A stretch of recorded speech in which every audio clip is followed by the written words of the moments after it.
everyone, welcome back to The Good, The Bad, and The Story, where obviously we talk about the good, the bad, and the story, and I got a haircut. Like for the haircut.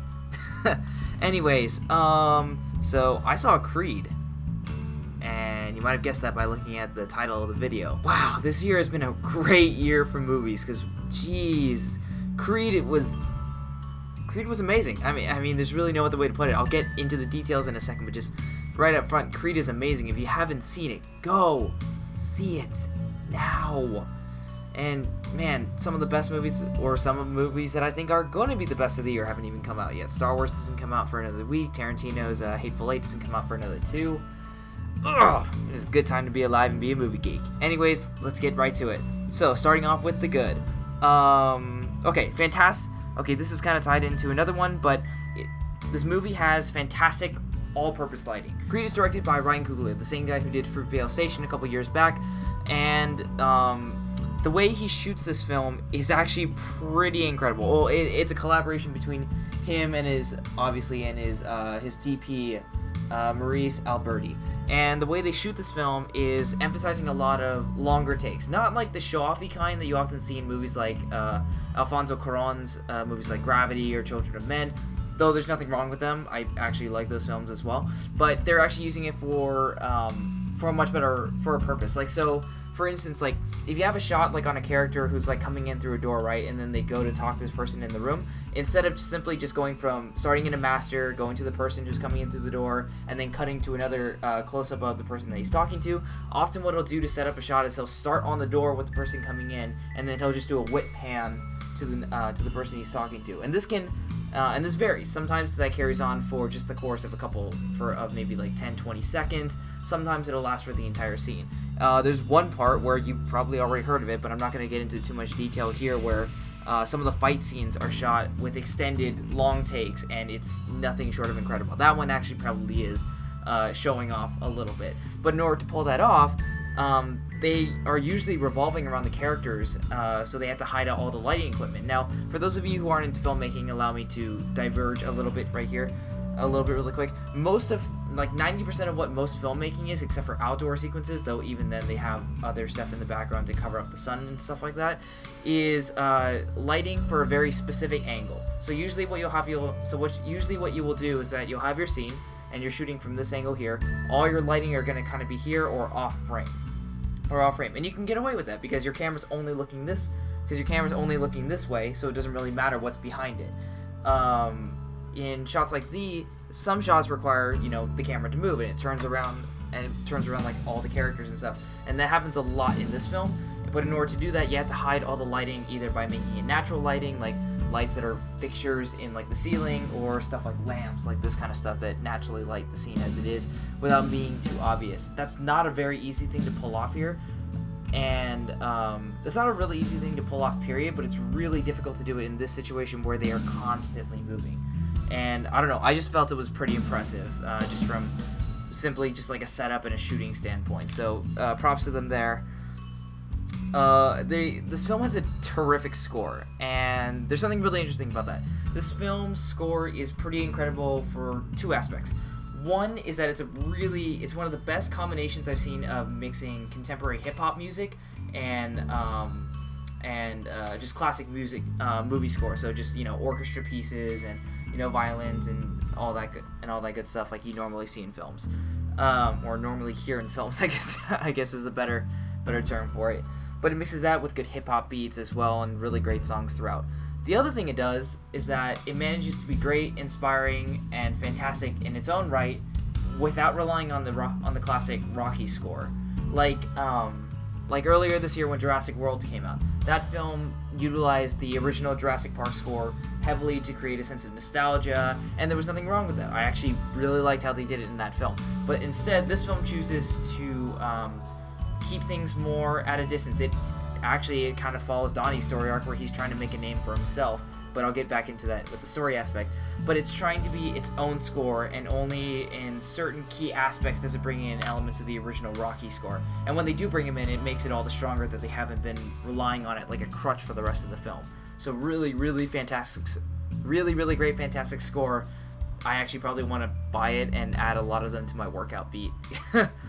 So the fights are visceral and fantastically staged. Like I said, it's just it's brutal and it's really great, and you can really just buy that everybody here knew how to fight.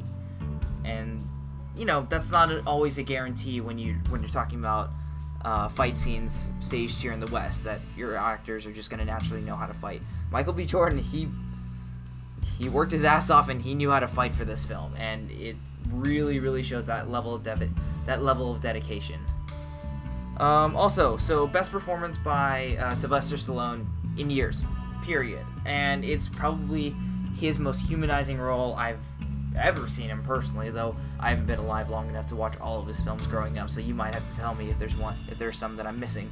And actually, you know what, the acting overall was just fantastic to begin with. I mean, Michael B. Jordan does, again, great performance. I mean, this guy's clearly one of our better great young actors, so yeah, it's really exciting to see what he does here. Now with the bad, which actually there aren't that many. Most of them are just there's only a couple of them here, and one of them is mostly just because I feel like they cut it out in the editing room. Some of the characters' motivations turn on a dime in some places, like especially Donnie. Like, he'll just go like just from normal, like, just regular, like, he'll be cool one moment and then he'll just burst out into anger. By the way, just don't play your mama or your dad jokes with this guy. He does not take it well. It makes sense in the story. They bring it up that he's kind of a loose cannon when it comes to talking about his lineage and his parents, something that ties back into the theme that I'll get into later. But it still, to me, kind of comes out of nowhere. And it's not just like him lashing out at just random people. He'll lash out at like people that he's friends with, and that just doesn't always make sense in the context. So it doesn't kill the film by any stretch of the imagination. It was just kind of there were just a couple weird moments like that. Another one is that a side story involving his girlfriend, played by Tessa Thompson, was cut out. It's the part where she kind of talks about her how she's regressively losing her hearing over time, and that she will eventually become deaf. I understand why it was cut, because basically that whole beat is kind of meant to show that they have a connection, in the sense that, like, not necessarily that he's losing his fighting ability, but it kind of draws into the whole fact that they both have a passion, but the passion is somewhat limited to age and time, and that it's not going to be continuous throughout their life. He can't be a fighter for the rest of his life, as him interacting with Rocky clearly shows. And she can't be a singer for the rest of her life because she's eventually going to lose her hearing. So I get why it's brought in. It's meant to establish an emotional connection between the characters, but it gets dropped and it doesn't really get brought up again. And Tessa Thompson also seems to be cut out of other parts of the film, where it's just kind of like they make her leave the film because it's convenient for Donnie's character to be like just kind of alone and at the end of his rope kind of thing. It makes sense. It just kind of felt like some parts were cut out, and it felt like she got like part of her role cut out. Maybe I'm nitpicking. Honestly, this film was just great overall. I'm nitpicking here. And one part, and this is kind of just more of a character decision thing that and this is just kind of a personal thing to me. Donnie's character, that's who Michael B. Jordan is playing, by the way. I kind of get it interchanged.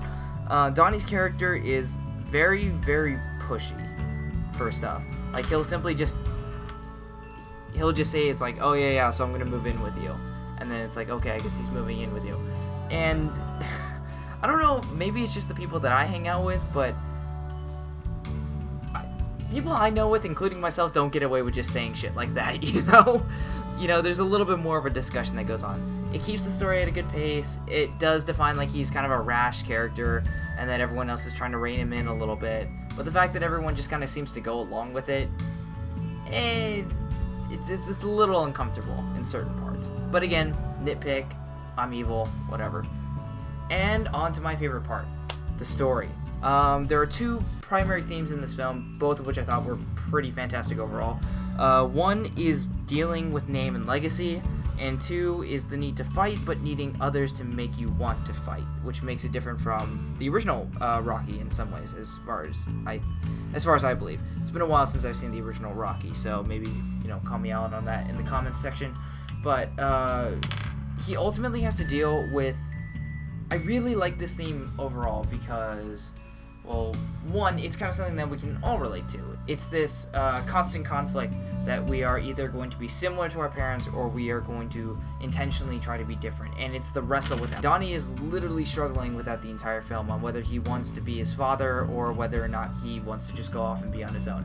And in the end, he kind of finds, a middle ground that really works for him. And he inevitably has to take on the name Creed and all of the intense baggage that goes along with that. Because, how many of us thought growing up, or even may think so today. It's like, oh man, I wish I was that guy's kid. I wish I was Will Smith's kid. I wish I was Steven Spielberg's kid or something like that. And the other theme in this film, which is the one that ties him to Rocky's character most off, is, how many times have we heard about the story? It's like, you need to learn to fight and to stand up for yourself and to just kind of move on and get on with your life and just, push forward and achieve. The original Rocky did that. But this film focuses on needing to have others in your life who are strong enough to not only fight for themselves, but to help you fight for what you want to do, for your passion, for your belief. Rocky is not simply being the mentor, in this case, helping Donnie achieve his goals and becoming like a new great fighter. Donnie, in turn, helps Rocky by saying, like, you gotta fight for your life. I don't want you to die on me, old man, as he puts it. And it's just like, it's a really great character dynamic, and it's a really great twist on the mentor-mentee relationship that is one of the oldest archetypes in film and storytelling.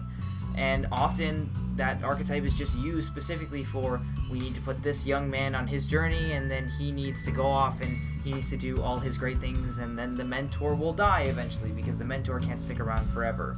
But recently, and the remake of Karate Kid with Jaden Smith and Jackie Chan did this as well, is that the mentor-mentee relationship is a two-way street, and that's how it is in real life. The student impacts the master, just like the master impacts the student.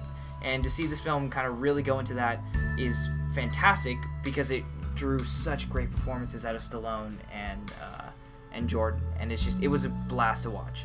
And overall, just wow, I really, really like this film. I just, if you couldn't guess already, I really like this film. So go out, you need to see it right now. Thank you, and I'll see you guys next time.